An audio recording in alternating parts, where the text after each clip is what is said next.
Manila Bulletin and Tempo. I know that yung Madrasta has been in the can for some time. Bakit natagalan ng palabas mo? Direk, ikaw na sumagot. Madrasta. Direk, ikaw na sumagot.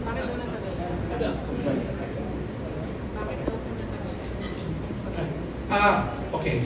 Direk, dapat ikaw eh. Pero sa tingin ko, unang-una, di ba, inabutan kami ng pandemic. So, syempre, hindi kagad na palabas. Tapos, sabihin na natin na nung after ng pandemic, syempre, nabalitaan naman natin talaga na medyo ayaw ng tao bumalik sa sinihan. So, they really had a difficult time to think kung kailan dapat ipalabas.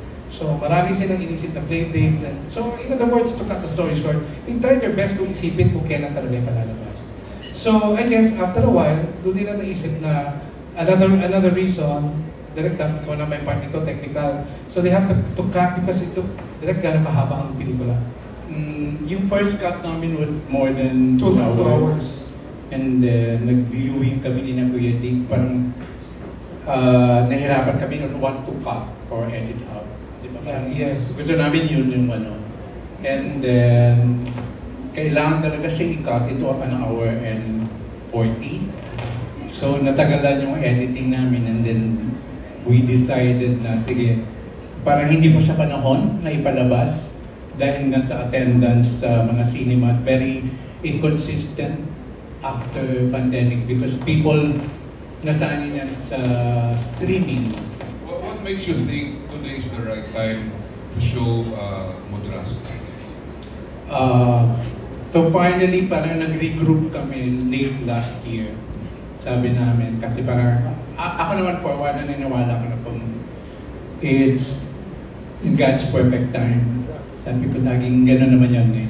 So hindi naman ako nawala ng interest at all. Lahat kami, we remain in contact. So nag-regroup kami and then we decided on what to do, on how to cut it.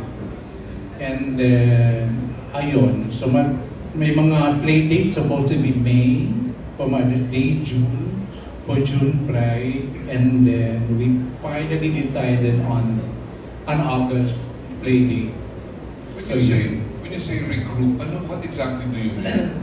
Regroup in the sense na creatively, like kami nung editor, and then T-Rex kasi ito before the project. Yeah. And then collaborate na sila with creation, si Rex, kina RJ and Bia.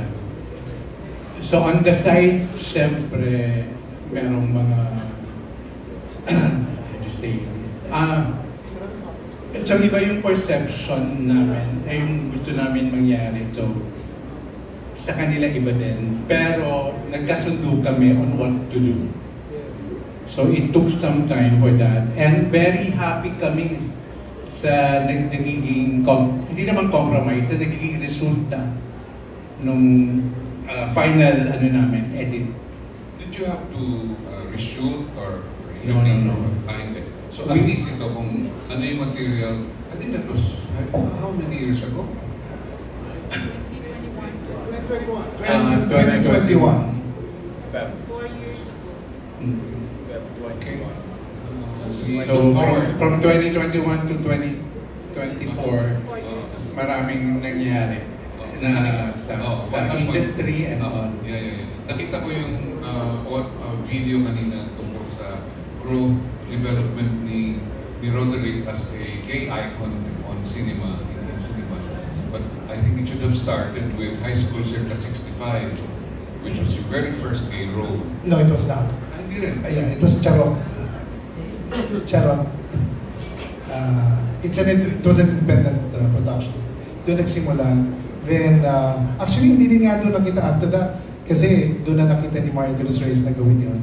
But before I did High School Circa 65, meron munang Tepok Bunot na nakita doon talaga.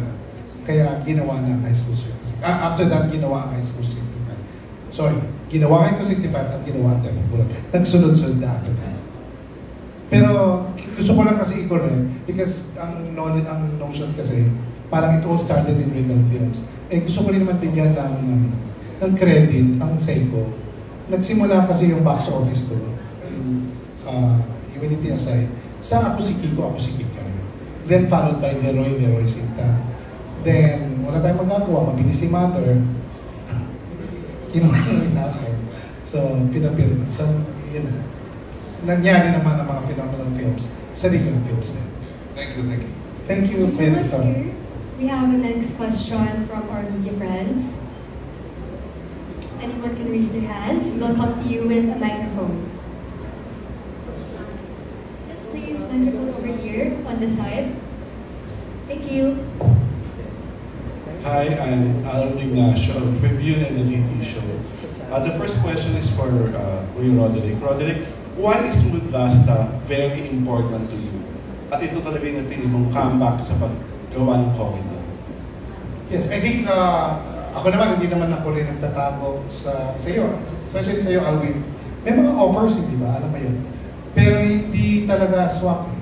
Parang ang feeling ko kasi, kahit na ba sabihin nila na pelikula mo ito, pero ang nangyayari lang dun sa mga in-offer sa akin ng simula, parang basta makagawa na lang ng comedy film, may balik lang. But siguro naman alam niya na very particular with the story, kung paano rin gagawin at paano rin i-present. Maganda ang Mudrasta in the first place, siguro naman it's self-explanatory. I've never been a Mudrasta. So, first Mudrasta role ito. So, nung in-present sa akin ito ni Lex Tilly, talagang sabi ko, challenging na agad kasi, pero dami kong questions. Paano ko magiging Mudrasta dito? So, binigay yung storyline. Then after that, sabi ko, sige, payag ako gawin ito. Pero gusto ko pa rin makita yung script. Gusto kong makita yung screenplay. Kasi pwede namang maganda ang story, magandang storyline, pero hindi naman maganda pagdating sa script. Doon na kami sunod-sunod. Proseso na to, no, kinakatit ko ng stories. Proseso ng pagbabantay na namin, pag-uusap, a series of meetings na ginawa namin ni Direk Julius at ang ating writer na si Johnny Contanos. Per sequence ang pinag-uusapan namin dito sa pelikula. And ito yung pelikula na sabihin na natin na-involve ako sa ibang pelikula, pero dito talagang per sequence lumalabas kami ng Direk para tapusin yung pelikula. And along the way, habang pinag-uusapan yung pelikula, yun na, nung binanggit na yung mga gusto makasama, I'm free to choose, pwede kung sino gusto kong kasama, ay lalo na ako na-excel dito sa Mudrasta. Maraming factors bakit gusto ko Mudrasta. And I guess I think, and I'm sure, hindi ako nagkamali. Ito yung gusto ko na yung comeback ko mag-comedy. Okay. For my second question, kasi aside from being a Mudrasta, yung character mo, kabit ni Tonton Gutierrez. Why siya ang piniliin mong leading man? And sundot na rin, may kissing-sing ba kayo? Kasi magkabit-kabit kayo sa movie. Meron, hindi lang ako pumayag. Kasi yung reputation, siyempre pinag-ingat. Pati yung bed scene. At ako umaya, gusto mo yun. Alvin kasi wala namang kissing-sing. Gusto ko naman manood yung mga bata, di ba? So, gusto ko naman lagi family movie. Si Tonton siguro natutuwa ako. Sino yung last na nag-interview sa akin? I think mga millennials na batang vloggers kanina. And sila mismo natuwa ako, it came from them. Alam niyo po, hindi kami nagulat kung in-interview ako dito. Na sinabi ko sa iyo, Tonton, hindi po kami nagulat kung bakit si Tonton Gutierrez. Kasi po kahit bata pa kami, inulit-ulit po namin ang wristwatch ng Maalaala Mo Kaya. And kinikilig po talaga ako doon. So alam nila na si Tonton, nakasama ko na sa ganitong role. And why Tonton? Unang-una, kalimutan muna natin pagiging kaibigan. Tonton is a good actor. Diba? Hindi naman natin maaalis yun. At yung experience ko sa kanya sa Maalala Mo Kaya, mahirap eh. Sabihin natin sa comedy, pag sinabing comedy, pre, aga mo lang yun. Pero pagdating dito sa ganitong mga scenes, Tonton Gutierrez yun. Malakikita yun sa pelikula. Kaya nga lagi ko sinasabi, Ton, hindi mo napanood pa yung buong pelikula. Pero may eksena doon na talagang maraming umiyak sa'yo. Very, very sincere talaga yung eksena yun. So I'm very thankful. In fact, I've been saying that. I'm very grateful na mga kaibigan talaga ay umuo sa project na ito. Plus, of course, nandiyan pa rin yung magic ni Direk Julius Alfonso. By the way, I want to say, fan ako ng Deadma Walking. Okay, I've been telling him, Direk, nung nakita ko siyang namag-direct, sabi niya sa akin, umindi lang siya. Ako pa nagsabi, Direk, kilala kita! Sabi ko sa kanya, nagkakapan kami. Sabi ko, fan ako ng Dead Milwaukee. Sabi ko. At naging judge din ako, malaking puntos ko doon. Talagang gusto ko ang Dead Milwaukee. For my last question for Mr. Tonton Gutierrez. Last agad? Ano na nang Mamaya ito ulit yung iba. How do you feel na ikaw favorite leading man ni Roderick Baldacci? First of all, I'm very flattered. Nice. No, but honestly, sabi ko nga, makasama ko lang si Kuya Dick in a movie. Kasi nakasama ko siya MMK, only for television. Ito tatatak to, ito tatagal to for ages. I mean, you know, mapapanood to ng mga apo ng apo ko. Kasama ko si Roderick Paulate. Nag-iisa. The OG. Ang totoong isa sa mga hari ng komedya. So, unang-una, well, I'm thankful that kung ano yung mga sinabi niya sa akin tungkol sa akin kanina. I'm really thankful. Maraming salamat, Kuya Dick. Maraming salamat that he chose me to be a part of this movie. It's an honor. Nire-rehearse niyo pa ba yung pakilig? I'm sorry? Nire-rehearse niyo pa ba yung pakilig? Wala. Spontaneous kami. Spontaneous. Dire-diretso lang. Okay, thank you. Kami kasi diretso na, kumbaga may experience na kami. Sa Philippines TV show. Di ba? Ito nga meron akong ginawa sa kanya sa MMK. Ikaw naman yun yung kwento. Ikaw naman kwento mo sa maganda yung kwento. Hindi kasi si Ton, talagang walang parang ang sarap mong kasama. Kasi wala siya ka-arte-arte talaga. Kumbaga, kung ano yung dapat, ano yung nararapat sa eksena, kung kulang, dadagdagan niya. So may ginawa namin yung wristwatch. May eksena doon kasi na nagkahiwalay na kami. Kasi nahuli na siya ni Yuli Valdez. So kailangan na kami maghiwalay. So alam ko hindi na kami makikita. Kaya lang naging traditional na sa nanay niya na kapag birthday ko, nandoon ang friends ko at nandoon din yung mami niya. So, pero di ko na siya in-expect. So, one time, binibigay na yung, I remember pa si Ranay pa yung artista na binigay niya sa akin yung cake. So, nung ibibigay na niya sa akin yung cake, may kumatok, binuksan ang pinto. Pagbukas ng pinto, si Tonton yun. Ang blocking, bago tayo pumunta sa take, ang blocking nun, makikita ko siya at halos maiiyak ako sa dibdib niya. Which is, nasa TV yun. Yung naninikip na gusto lang ni Direk, masikip lang sa dibdib. Hindi gano'n. Iyak na gano'n lang. So yun lang ang ni-rehearse namin. Ni Wendy Ramos. So katapos yung take. Pag take na gano'n, nakado na, malik na lahat, happy birthday. Bubukas yung pinto. Dumating si Tonto. Tapos sabi niya sa akin, happy birthday.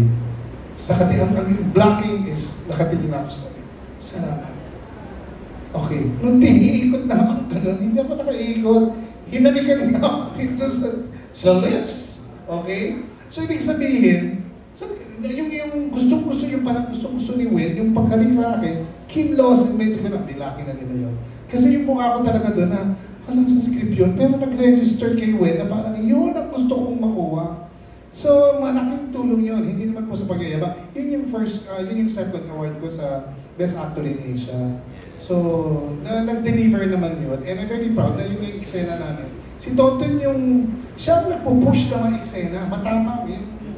Ako nga yung duwag pa Ako pa yung patawa-tawa pa Pero gagawin niya kung what will help the scene. That's why hindi ko makalimutan. Okay. Ikaw nagsasalita. Dinagdag ko lang. Sige. Tapos na. And then nag-usap din kami ni Direk Wen. Kaya sila pala yun. Ano? Kiss ko si Security. Oh, sige. Saan? Sa lips. Oh, sige. Pero ayaw nila huwag natin sabihin. Basta, gawin mo lang. Oh, sige, Direk. Okay. Hindi na. Nung mag-take yun, hito ko yung reaction talaga niya. Parang, kasi inisip ko, di ba, MTRCB, baka, pwede ba yun? Pero in-approve Approve yun. smart lang naman. Smart lang. Kiss ka. Parang, lang, friendly kiss. Pre. Okay lang yun. Ano ba naman yun? Kiss lang yan. So, iba talaga yung energy na ibibigay ni Kuya Dick sa ni Tonton into the roles as Enrique and Becky. parang ano na parang innate na sa kanila yung gano'n, wala, hindi awkward and all. Parang pinaka-surreal doon kasi sa mga eksena nila, yung mga linyang binibitawan nila ay true to life. Kanino nang galing? Kanino? Based on my experience. So, watching them do it sa mga eksena, parang, ayun na ramdam ko. At alam ko mararamdaman din ng audience kung ano yun. So, yun. Maganda yung mga lines. Ang ibig sabihin lang ni Direk, hindi niya madiretso. Ibig sabihin yung mga dialogue kasi namin doon, hindi lang basta line na inimbento, may pinanggalingan. At nangyari. Okay. Kaya pag dinidirect ni Direk Julius yung eksena namin na basta yung mayroong nalaman sa ating dalawa, talaga yung pagbato ng dialogue, namnam pati si Direk kinikilig kasi siya yung nagsabi, no?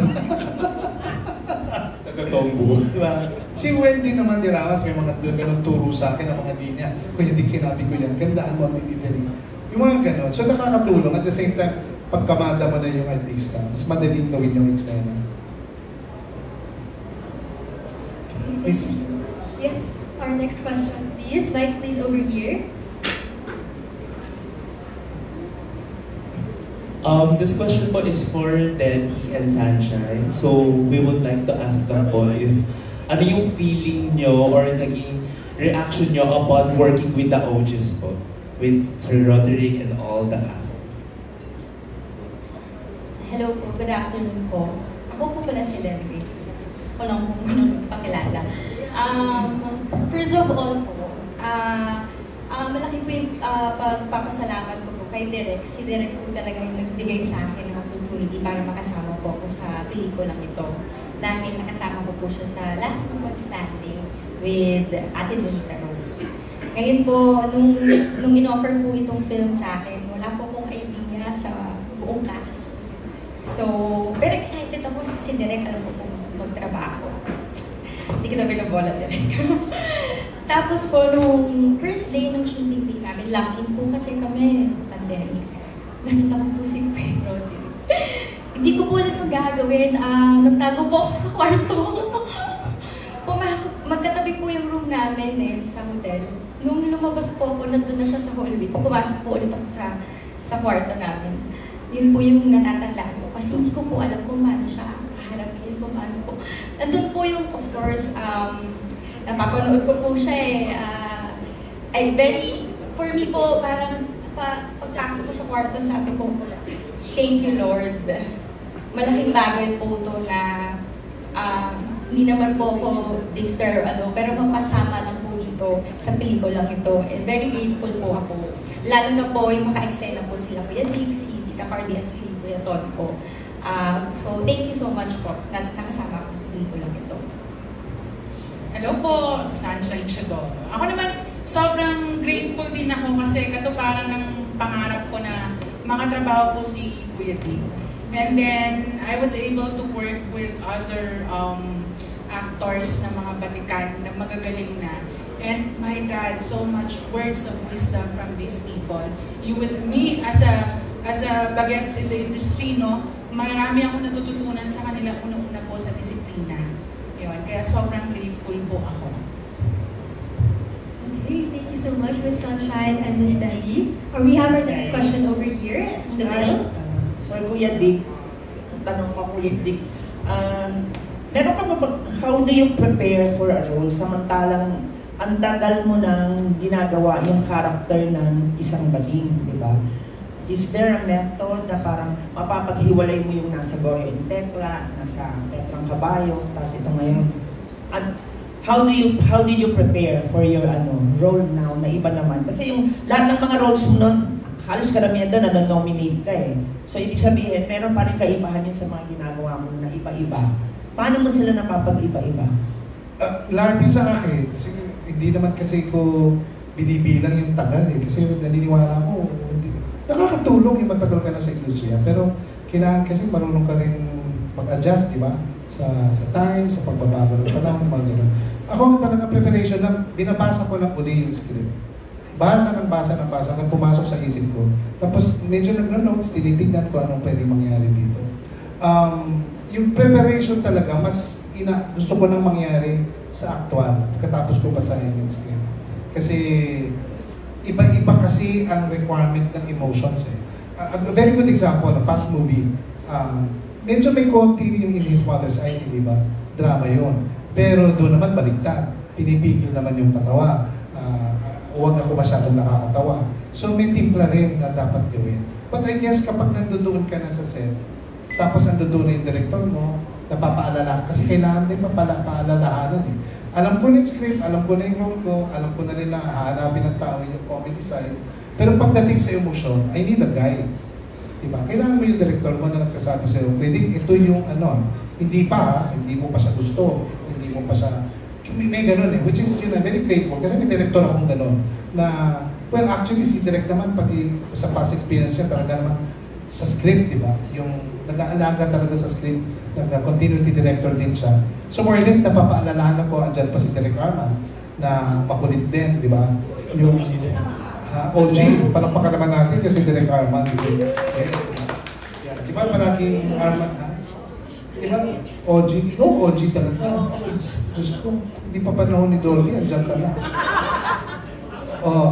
Totoo po yan, hindi ako nabibiro, inaamin, makulit siya. Paalala na paalala, ito yung sequence na bago nangyari yun. Tama ba? Hindi, tama ba? Nagagaya mo ba siya?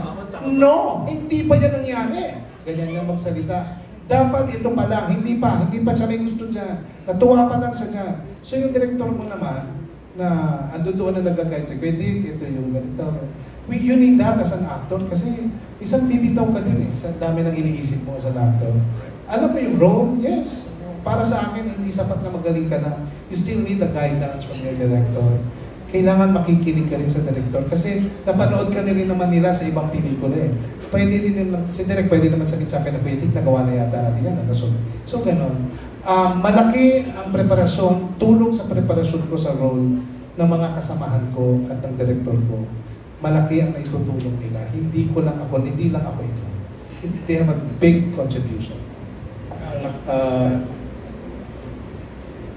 First time ko may experience na sa pagdidirect na nagiging yung lead actor talagang very collaborative sa script process pa lang. So it took us mga more than a year para mabuo yung script from its original concept into what na naging shooting script na namin. So lahat ng mga inputs, lahat ng mga sa writers, kay Johnny, kay Kuya Dick, talagang kukulang na lang lahat. Every time na mag-meet kami, pati dialogues ginagawa na namin. Kaya nabuo yung tagline namin na Are you yourself? Yun, nabuo yan. Dahil doon. So, pandemic time na gano'n, lumalabas kami kahit bagyo. Nagkikita-kita kami face-to-face, hindi lang sa Zoom. So, gano'n. Kaya pagdating sa shooting, himay na, pati mga detalye. At thankful naman ako sa lahat, sabi nga nila, mga OG, si Tonton, si Miss Carmi, si Kuya Dick, and with the help of Direk Arman, na original OG na buo namin yung pelikula ng maayos. At happy kami kahapon kasi nag-technical screening kami for the exhibitors. So, kinakabahan kami lahat. Kasi although na-edit na namin and all, parang first time mapanood on screen. So kinakabahan ko kung tama ba itong ginawa namin. But after viewing namin, very happy kami lahat na nakabuo kami ng magandang pelikula na kahit medyo natagalan ng pag-showing, nandun naman yung sulit naman siya. At ipo-point out ko lang, kasi nung nag-shoot kami, hindi ko naman masyadong nagdedetalye kay Kuya Dick na Kuya Dick, flashback to iba ang dapat na gawin mo. Present time, dapat iba ang gawin mo. So kasi pag nasa shooting na, very overwhelmed na ako to be, napaka-surreal na seeing him, getting my directions and all.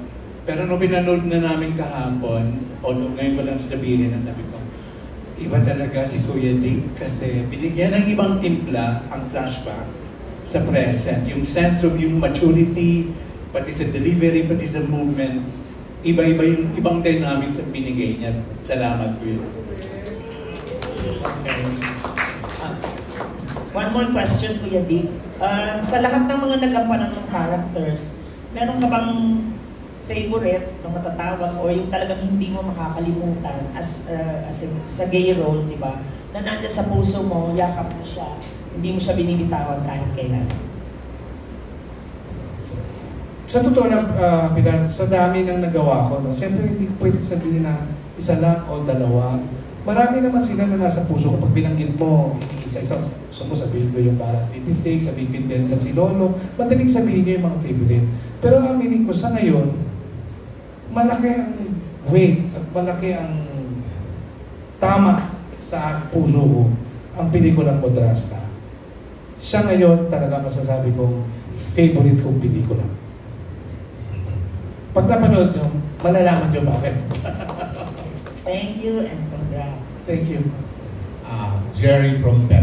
For Carmi naman, ang tagal nyo nang naging magkaibigan, magtatrabaho ni Kuya Dick sa Donald Wittigan. Carmi, abangan ang susunod na kabanata. Kumusta yung pagkakilala mo sa kanya bilang kaibigan at katrabaho all these years? Very, yung personal at saka yung professional. Nakakatuwa yan si Roderick kasi yung pag-off cam yan, parati siyang natatakot. Masakit ang mata, masakit ang ulo, masakit ang ngipin, hindi ko na kaya. Pero pagka nag-on yung camera, sa harap ng camera, he will give his best and he will nail it. Katulad dito, napanood ko yung pelikula kahapon, sinabi ko sa kanya, katabi ko, hawak ako ng hawak sa kanya, grabe ka talaga. Ang swabe nung takbo nung drama mo, tong comedy, napakagaling talaga. Pero ako, sa Tonight to Dick and Carmi, syempre, magkaiba yun kasi mas nakafocus ako dun sa dancing, ano yung susuot ko and everything. Pero syempre, hanga ako sa kanya dahil talaga namang iconic aside from many hits. At saka ang galing-galing niya talagang sumayaw, kumanta and everything. Pero dito, medyo na-challenge ako dahil yung role na nabigay sa akin as his best friend. So parang medyo nako-conscious ako kasi alam naman natin pagdating ng gay roles, talaga naman si Dick talagang he nailed it. And sinasabi ko, Dick, okay na ba yung acting ko? Mga ganun. Ang seryoso. Alam niyo yung, di ba yung mga totoong comedians talagang they are so serious in person. So, parang nako-conscious ako. Direk, okay na ba? Tapos tinitignan ko parati ko ano yung reaction niya. So, dito, kahapon, nakita ko na okay naman. Masaya naman. No? Ayun, oo. Na hindi ko naman ikinasira yung pelikula sa performance. Yun lang po. Pero meron naman na rin kayo kumbagang chemistry. Built-in na rin. Yeah. Oo. Pero this is a different role for me. Hindi ko lang pwedeng sabihin kasi yung totoong role mo, no? Pero iba kasi, nakakatuwa yung performance talaga ni Carmi dito. Yung, basta mystery kasi yun eh. So doon na lang yung mapapanood. Pero yung kahapon na napanood namin, parang, siyempre iba yung take at iba yung napapanood mo na sila Jenny. Parang, wow, nakakatawa talaga si Carmi. And si Carmi naman, di ba? Kasi basta, sinabi ko pa sa kanya, pati yung boses, parang, di ba, ginawa niya lahat. Sabi ko, ganda ng ginawa mo. Si Carmi kasi, try na natin naman sa comedy, di ba? Nagagawa niya ng iba't ibang texture. Hindi dahil sa kaibigan ko, texture yung character niya. Pero dito, parang natutuwa ako kasi yung binigay na role sa kanya, meron siyang dapat sundan. At tingin ko nagawa niya at nasundan niya yun. And aside from that, okay, yun yung sa performance. Pero as a friend naman, I'm very grateful na naging kaibigan ko si Carmi. Kasi napaka-supportive ni Carmi. At saka, ang dami nang ginawa for this film na dito na sa ating promo na hindi niya ako pinabayaan. Kaya, from my heart, iba ang pasasalamat ko kay Carmi as a friend. Carms, iba ka. Maraming salamat sa iyo. Love you, Carmi. Last question ko naman for Tonton. Sa totoong buhay ba, meron ng baling na nagmahal sa'yo katulad ng pagmamahal ng karakter ng Modrasta? At meron ka din baling na, kumbaga, minahal mo rin naman in a certain way. Katulad ikaw, Jerry, mahal kita. Si Alan, mahal ko. Si Yorkie, mahal ko. Yun nga yung ano eh, may dialogue nga ako dun eh. Sasabihin mo na ba? Doon okay. nga kita hinangaan actually yung gusto niyang sabihin. Pero siguro naman mapapanood din niya naman. Sana mapanoorin niyo. Tuga nga, nood kayo. Hindi, meron ako talagang hinangaan. Kami lahat, maski si Miss Lee, yung aming director of photography.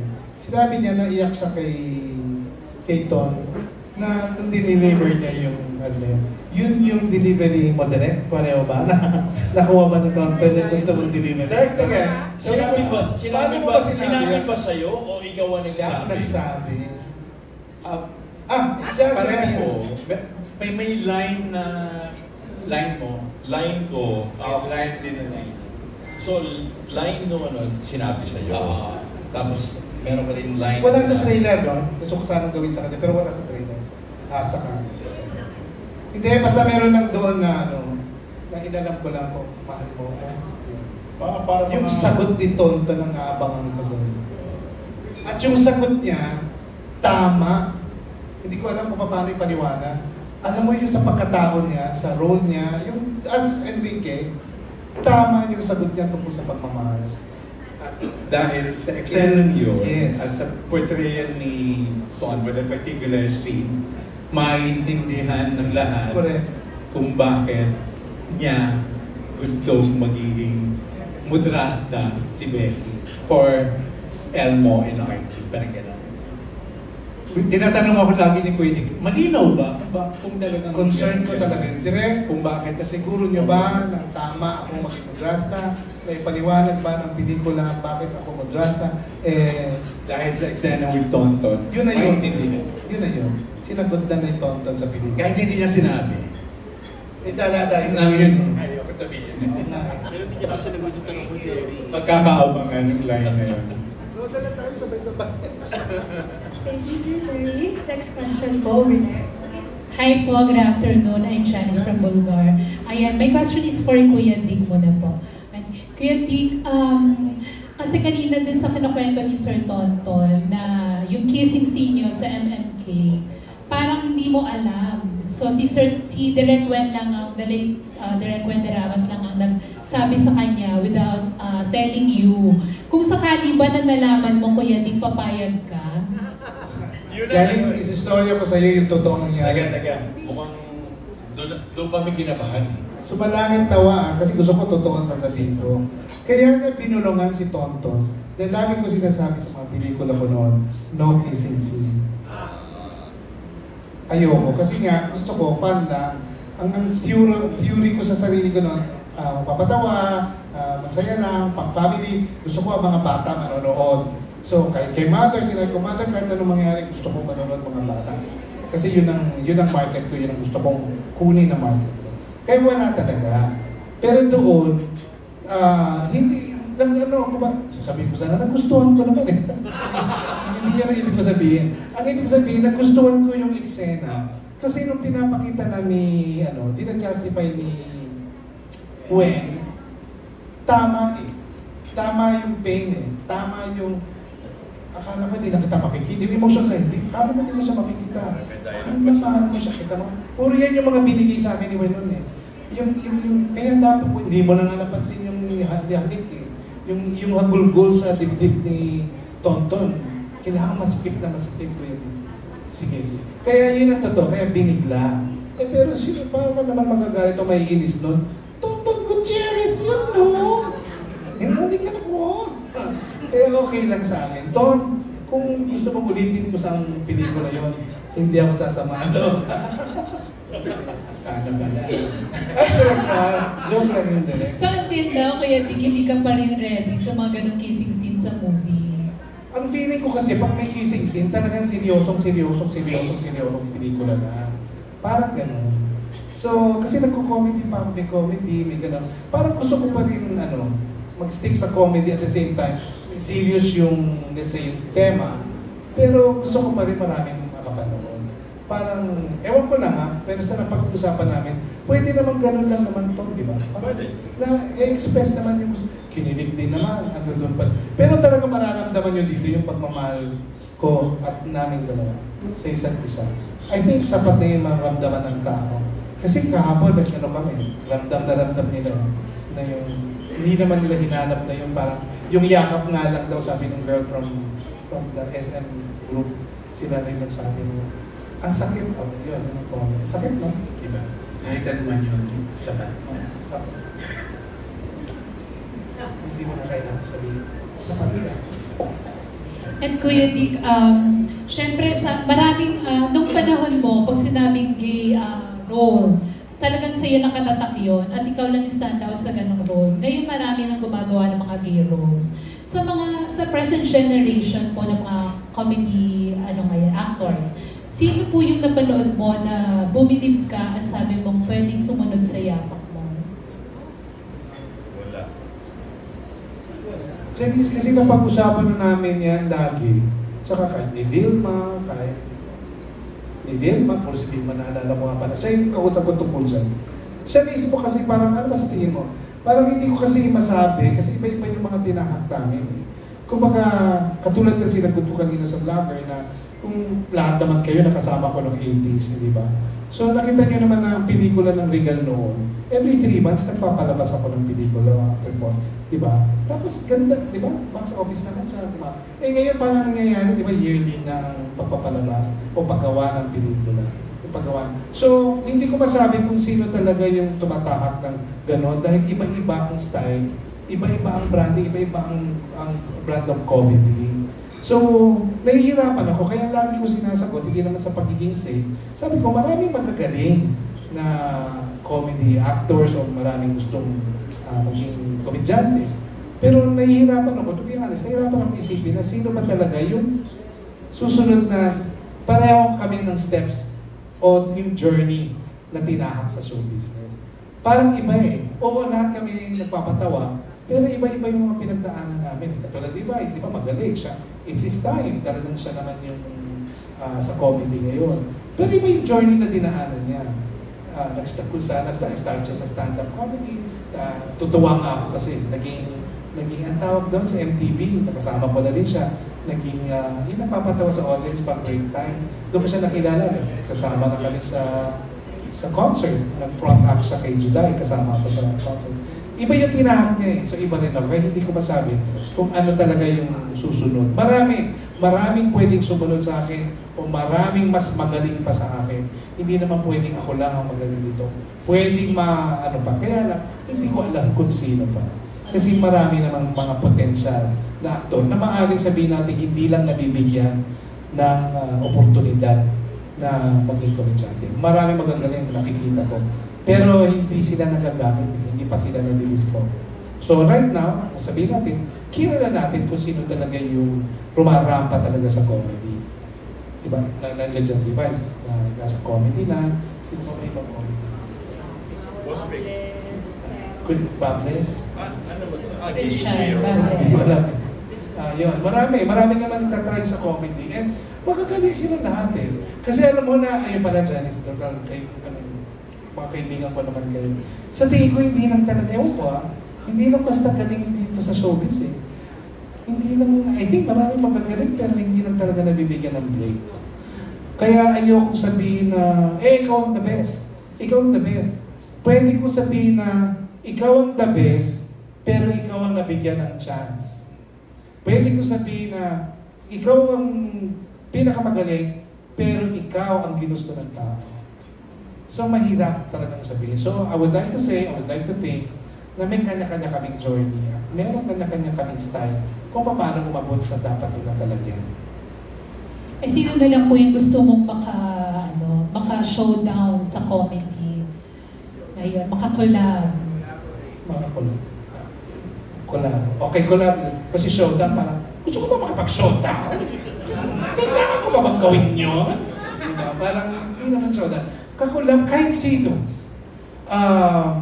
Kung ano yung maganda. Ako lagi ko sinasabi na masyado akong conscious sa script. Masyado akong conscious sa istorya. Ayoko yung gagawin lang ni Direk Julius na basta na patawanin niya lang yung tao, okay na. Hindi ako pwede sa ganun. Bigyan mo ng, lagi ko sinasabi, gawa mo na kayo ng magandang storya. Kahit sa TV, kahit sa mga alaala, maski kung nandiyan pa yung mga tao dating nandiyan pa sila, yung mga grupo nila, lagi ko sinasabi, gawa mo na kayo ng storyang maganda. saka natin lagyan ng katatawanan sa loob. Mas mahirap kasi yung iniisip nyo na lahat yung nakakatawa tapos walang laman yung istorya. So gawa mo na kayo. Pag nakita ko nagustuhan ko yung istorya na ibibigay nyo sa akin, doon na natin gawa ng bawat segment na nakakatawa. Para at least, ano man ang mangyari, uuwi ang tao na hindi naiinis sa atin na, oo, natawa kami, pero ano bang ginawa nila sa pelikula? Ano bang ibig sabihin nun? Ano ba nangyari? Pero natawa ako, pero ano ba nangyari? Parang gano'n, ayoko nun. Kaya kung sino man ang makakakulab ko o makakasama ko, of course, I have so much respect for other actors. Basta magkasundo sa script, maganda. Saka baka hindi naman showdown, collaboration siguro. Yes, collaboration. Diba siya kung showdown, paano yun? Pabanggahan, pagsidaran, parang we're done with that na siguro sa industry, hindi na natin kailangan ng ganun. Siguro more on collaboration creatively. Diba? Kung magkaiba man ang branding ng comedy na pinagsama na because of a good script, it will work. Yes, yes. Pero kung nasa isip natin, pabanggahan, kung sino mas nakakatawa, sino mas popular, sino kakagatin ng masa, I think we're done with that. The collaboration is the real deal. Collaboration na walang, ano yun, walang apakan, walang mabangga, walang paisdaran. Walang kompera. Kasi may kanya-kanyang talent, may kanya-kanyang galing. Kung may magandang material, why not, di ba? Parang ako, nakikita ko parang ito, sample ko lang din bigyan mo ko ng comedy na acting, itong ginagawa ko niya. Kaya ko yun. Diba? Kasi drama, pwede, comedy, drama, magagawa ko yun. Meron akong alam na hindi alam ng iba. Diba? Pero may alam din ng iba na hindi ko kaya. Yun eh. Parang halimbawa, ito na lang, si Carmen, kabisado niya ako. Pag sinabi niya, concert tayo. Oh. Ano sagot kay Carmen? Ayaw mo, tatakot ako kumanta. Pero kumakanta ako. Pero takot akong kumanta. Carmen, huwag na lang ako. Kakuha ka na lang ng iba. O sino na lang? Yun ang ibig ko sabihin, hindi kami pare-pare. Meron akong alam na galing ko na hindi nila alam. At meron din silang alam na hindi ko rin alam. So ibig sabihin, may kanya-kanya kaming paglaban. Alam ni Carmen ang mga nervous ko kumanta, nervous ako sa... Alam naman nilang lahat marunong kang kumanta. Ang hindi nila alam, parati kang takot. Pero pag nandiyan lang yung katulad noon, meron kaming contest na sayaw. Sabi niya, masakit ang ulo ko and everything. Baka hindi ako maka-follow dun sa steps. Awa na Diyos, siya nag-win ng 1 million.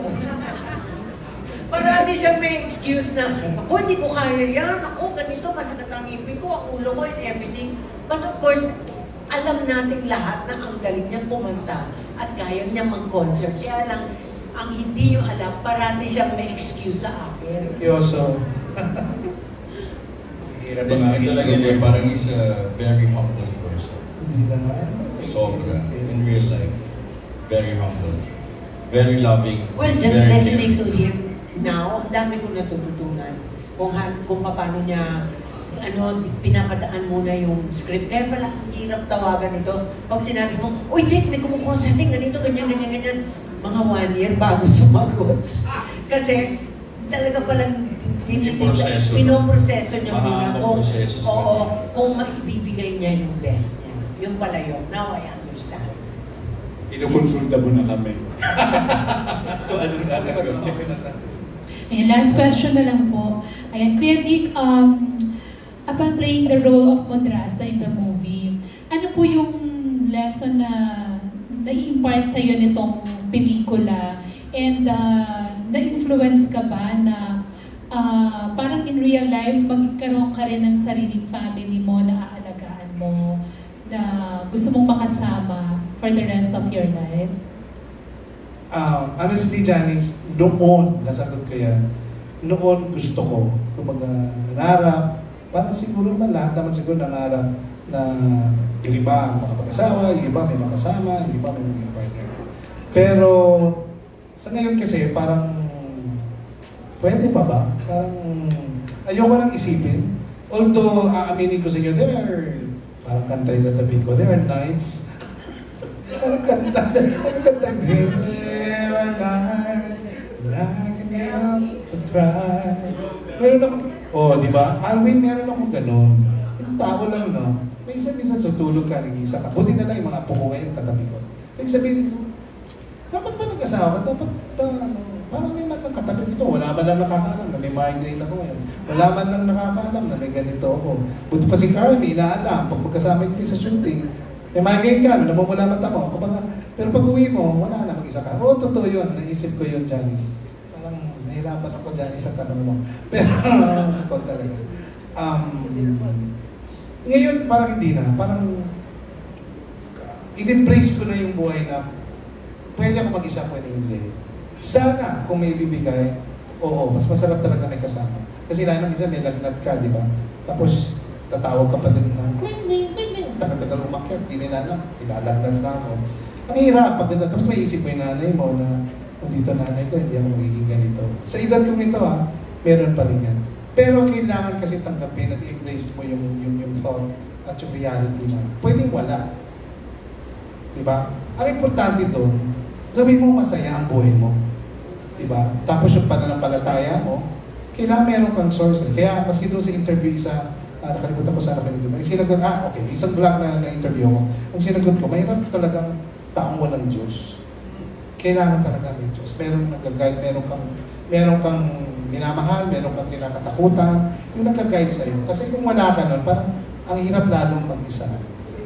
So, ang sagot ko dyan, ngayon okay ako. Pag nalulungkot ako, tawag lang ako, dasal lang ako. Pag yung may sitwasyon na may nangyayari, tawag lang ako. Kasi, let's face it, wala naman ako ibang tatatakbuhan eh. Wala naman ako ibang makakapitan, kundi yung Panginoon, di ba? Lalo na, coming from my heart, alam niyo naman nag-iisa lang ako sa buhay. Salamat, may apo akong dinadala sa akin, pero naiinis ako pag aalis na ng Sunday. Parang gano'n. So, sana, may partner, kaya lang kung hindi, kailangan embrace ko yung reality na wala. So, sana ko, nabubuhay ako araw-araw na kasama ko, Panginoon. Siya na lang yung bahala sa akin kung anong gusto niya sa akin. I have no choice, I have to entrust my life to Him. Okay, thank you. Thank you, Janice. Janice naman yung puso ko eh. Paiyak na ako. Sige ka. Okay, we have time for one last question po. Yes? Okay, hello Mr. Roderick, Robert from the Manila Bulletin. You have portrayed gay roles successfully over the years ago, pero was there a time na nag-turn down ka or nag-reject ka ng gay role? Robert, good question. Recently lang I did. Pwede i-share. Ba't hindi? Hindi ko pwede sabihin. Sige. I think yung iba... Pero bakit na lang? Bakit ko tinurn down ito?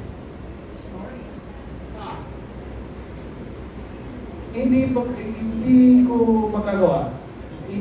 Sa tingin ko hindi ko mapaperform. Hindi ako magaling. Hindi ko magagalingan. That's one. Yung iba parang... Sayang, nahinahin lang ako na wala akong makukontribute. Bakit ba yung word na walang saysay? Hindi ko ano. Yung parang walang saysay yung existence ko doon. Magiging palamuti lang or dahil lang marunong ako mag-comedy, so gano'n. Madami yun ha. Good question, Robert. Madami akong nahindihan na comedy. Kung tutusin, kailangan ko din naman ng pera, hindi ba? Dapat inuuwan ko na lahat yun. Hindi ka hinayang. Nahayang ako sa bayad, oo. Makapakatotoo ako, diba? Sayang din yun. Enrollment din ng mga apo ko yun, diba? Makakatulong din sa mga bata. Pero, hindi naman pwede sayangin mo lang yung journey mo na tinahak mo sa industriya, tapos sisirain mo dahil kailangan mo lang ito. Parang, kung kaya mo pa naman magtiis ka. Pasang tama lang, diba? Hindi ka naman pababayaan ng Diyos eh. Pero yung dahil na lang doon, ginawa mo na lang, tapos sasabihin nila, Junardo, na pangit naman ang ginawa niya doon. Diba? Pipito sa ilalim na sila Halloween, diba? Yung mga, skabera dyan. So, pinera-pera ko na lang. Hindi. Pero, tama, inaasing-sabi ko sa'yo, nahinayang talaga ako. Kasi pwede naman pikit mata na, gawin na natin ito, bilis lang ito. Yung iba na mga hinindihan ko, sinabi ko naman kay Direk, nagko-consult naman ako sa'yo. So, kung Direk, hindi ko tinanggap. Okay lang, hindi mo feel. Sabi ni Direk. Ginaya ko siya, paano niya sinabi sa akin, okay lang, kung di mo feel. Babalik pelikula. Di ba? Kasi si Direk, yun. Pero nakakahinayang talaga. Nagbabalik pelikula ka ulit. So, any dream project or role na at this point gusto mo sanang... Good question. Kasi sinagot ko kanina, alam mo, nakakapagtaka, wala akong maisip na gano'n. Yung ang gusto kong maging ganito, itong next role ko, I'm very blessed na pagdating dyan na kagaya nito, hindi ko naisip na maging mudrasa sa pelikula. So parang binato lang, ewan ko, parang sinabi lang ni Lord, yan, dapat gawin mo yan. O ito, hindi yan, gano'n. Hindi ko maisip na gusto ko naman yung lawyer ako o aktivista ako. Wala akong gano'n. Kung ano lang yung dumating, kasi naniniwala naman ako kapag kung ano yung dumating, tapos naramdaman mo, pwede mo naman i-enhance yun. Pag alam mo may magagawa ka pa, tapos collaborative pa yung director, yung producer, pwede open. It's better. Diba? Okay, last question. Thank you, Mr. Roderick. Okay, thank you. Last question kay Ms. Carmi. Ms. Carmi, ang tagal niyo na magkaibigan ni Mr. Roderick. Was there a time na parang naramdaman mo parang more than friends na yung relationship ninyo? Wow! Naman ba sa point na Naramdam ka ba sa sobra yung, kanina nga, agape love, diba? Ano yung sinabi niyo? Ano? Agape love. Yung ano talaga, yung pagmamahal namin sa isa't isa is more than sa pagiging mag-asawa. But, wala lang sex, diba? Kaya agape love. Oo. Sobrang respeto namin sa isa't isa. At saka talagang natutuwa ako na kasi malaki ang siya ang namimili ng isasama niya sa movie na somehow nasama rin ako dito at nabigyan ako ng chance na magawa ang isang very challenging role for me na kasama ang isang Roderick Paulate. Thank you and congratulations po sir. Thank you so much, Sir Robert. Thank you so much to our media friends for your questions. Now we'll go to our photo ops with our cast first.